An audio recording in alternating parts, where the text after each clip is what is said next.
Olivia's getting married. My mother's voice bubbled through the phone, dripping with the kind of enthusiasm she never wasted on me. She's marrying the CEO of Market Force Solutions. Can you believe it? My daughter marrying a CEO. I glanced at my computer screen at the acquisition papers I'd been reviewing before her call. Market Force Solutions, a mid-sized marketing firm that had been hemorrhaging money for the past year. Their CEO, James Warner, had been desperately seeking investors. That's wonderful, I said, keeping my voice neutral. If only they knew. The wedding will be at the Plaza Hotel, my mother continued. Though of course, we don't expect you to contribute to the costs. We know how tight money must be with your situation. My situation. That's what they called my choice to work at a small consulting firm instead of accepting the corporate job they'd lined up for me. Never mind that I built that small firm from nothing, carefully hiding my ownership behind layers of corporate structuring. I can manage, Mom. Oh, Sarah. Her sigh was heavy with disappointment. When are you going to get serious about your career? Look at Olivia, youngest senior VP at Anderson Corp, and now marrying a CEO. And you're still stuck in that dead-end job. I looked around my home office at the view of Central Park from my penthouse window and smiled slightly. Dead end indeed. The day of Olivia's engagement party arrived with all the subtlety of a Broadway production. The Morgan Hotel's ballroom sparkled with crystal chandeliers and champagne flutes, each table setting probably worth more than what my family thought I made in a month. Sarah, Olivia's voice cut through the crowd. My sister approached in a designer dress that screamed new money, her diamond engagement ring catching the light. I didn't think you'd come, couldn't afford a new dress. I glanced down at my simple black dress, a custom piece that cost more than her ring. It's what I had. Well, she patted my arm condescendingly, at least you made an effort. Oh, let me introduce you to James. James Warner appeared at her side, his confident smile not quite hiding the worry lines around his eyes. I knew those worry lines intimately. I'd been watching his company's financial reports for months. Sarah, right? He extended his hand. Olivia's sister, the one who works at, what was it, honey? Some little consulting firm? Olivia waved dismissively. Nothing like Market Force. Speaking of which, James was just telling me about this amazing expansion plan. I took a sip of champagne, hiding my smile. There would be no expansion. Not under his leadership anyway. Sarah couldn't understand any of that business talk, Olivia continued. She's more of a small picture person. If she only knew that while she was planning her fairy tale wedding, I was planning the acquisition of her fiance's company. Phoenix Consulting Group, my company, had been watching Market Force Solutions for months. Their outdated methods and bloated management structure made them ripe for takeover. Actually, I said carefully, I'd love to hear about these expansion plans. James launched into his rehearsed speech about market penetration and synergistic opportunities. I nodded along, noting how he carefully avoided mentioning the company's plummeting stock price or the 3 failed product launches this year. Fascinating, I murmured, catching our mother's proud gaze fix on Olivia. Isn't it? Olivia beamed. I'll be joining the board after the wedding. James says I have natural leadership abilities. Of course he did. He needed her family's connections. Our family's connections, though he didn't realize those connections now largely flow through me, not her. The party continued, a parade of designer labels and practiced laughs. Every few minutes, someone would congratulate Olivia on her brilliant match, while casting pitying glances my way. It's not too late, my father cornered me by the bar. I could still make some calls, get you a proper position somewhere. I smiled, remembering the stack of resumes on my desk. VPs and directors from top firms begging to work for Phoenix Consulting. I'm happy where I am, Dad. He shook his head. You could have been like Olivia. Instead, you're wasting your potential at some tiny firm that nobody's heard of. Nobody's heard of? I nearly laughed. Phoenix Consulting Group was the silent giant of the industry, working behind the scenes to reshape companies like Market Force.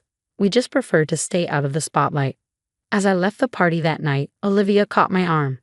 Sarah, I've been thinking. After the wedding, maybe I could help you find a real job.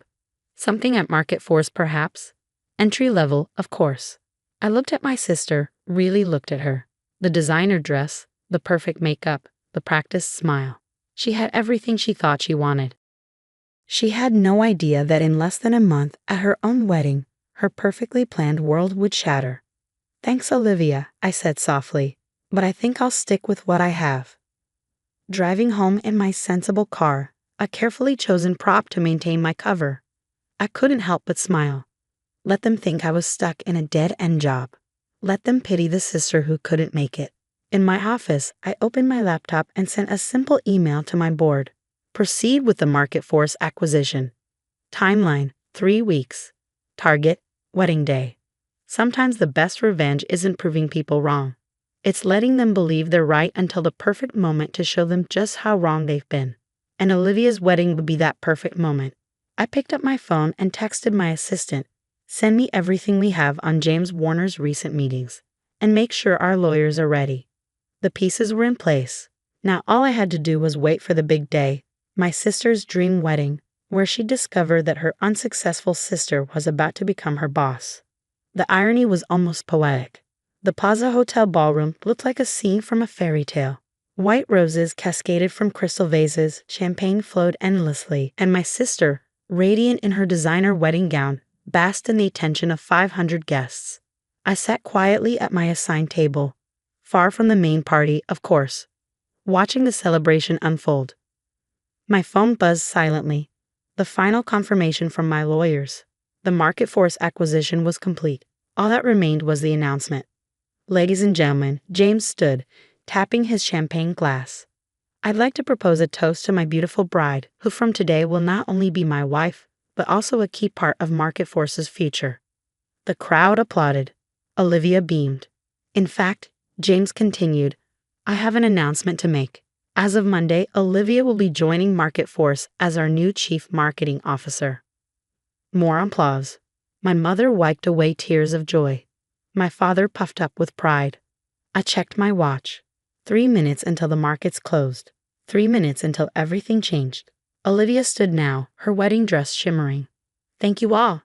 I'm so excited to begin this new chapter, and I promise, under our leadership, Market Force will reach heights never before imagined." I almost felt sorry for her. Almost. My phone buzzed again. The market had closed. The news would break any second. As if on cue, James's phone rang. He frowned, stepped away from the table. I watched his face change as he listened. Confusion, shock, disbelief. He ended the call, hands shaking. "James?" Olivia touched his arm. "What's wrong?" His voice cracked. "Market Force. We've been acquired. Phoenix Consulting Group. They bought controlling interest. But that's impossible."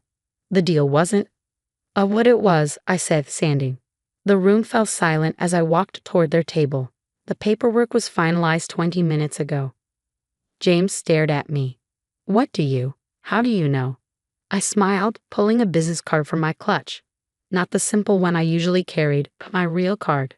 The one that read, "Sarah Mitchell, CEO and founder, Phoenix Consulting Group." "No," Olivia whispered, her perfect makeup cracking as her eyes widened. "This is a joke. You work at some tiny consulting firm.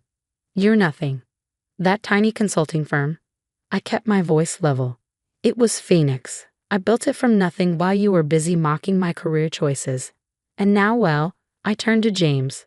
"I believe you'll find your resignation letter in your email. The board has already accepted it." The ballroom erupted in whispers. My mother dropped her champagne glass. My father stood frozen, his face ashen. "You can't do this," Olivia shrieked. "This is my wedding. My moment." "Actually, I can. And that CMO position you were so excited about. The board has some concerns about nepotism. We'll be going in a different direction." James slumped in his chair, all pretense of power gone. "The expansion plans, the strategies I told you about at the engagement party, were exactly what convinced me Market Force needed new management." I sipped my champagne, though I did appreciate the preview. Olivia grabbed my arm, her pristine bridal manicure digging into my skin. Why would you do this?" I gently removed her hand. "Remember last Christmas, when you told everyone not to expect much from my pathetic little job gift-wise? Well, consider this my wedding present, a lesson in humility." "Sarah," my father finally found his voice.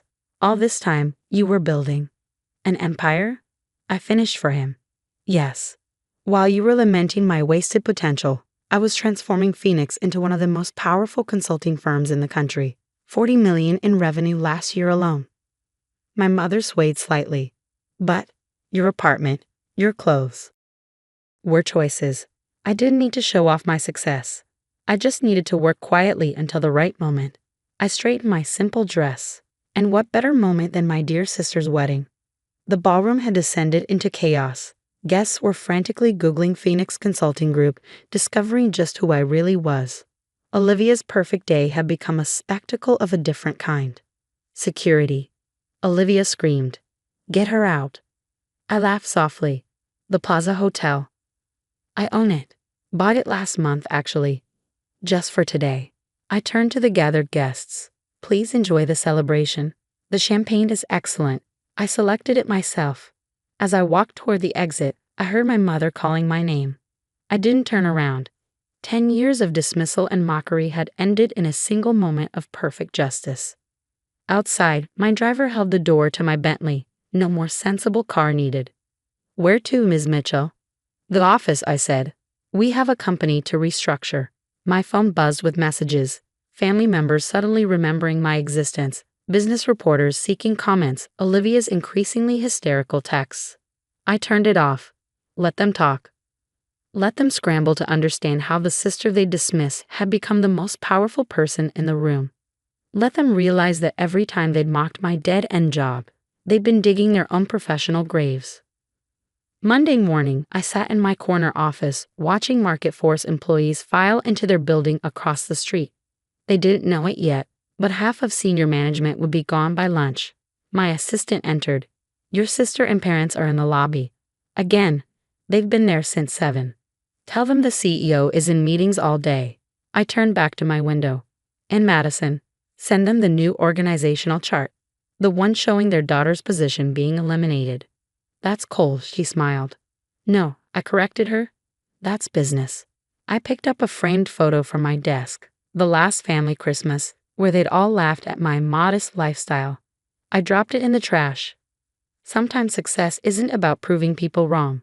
It's about waiting for the perfect moment to show them just how right you've become.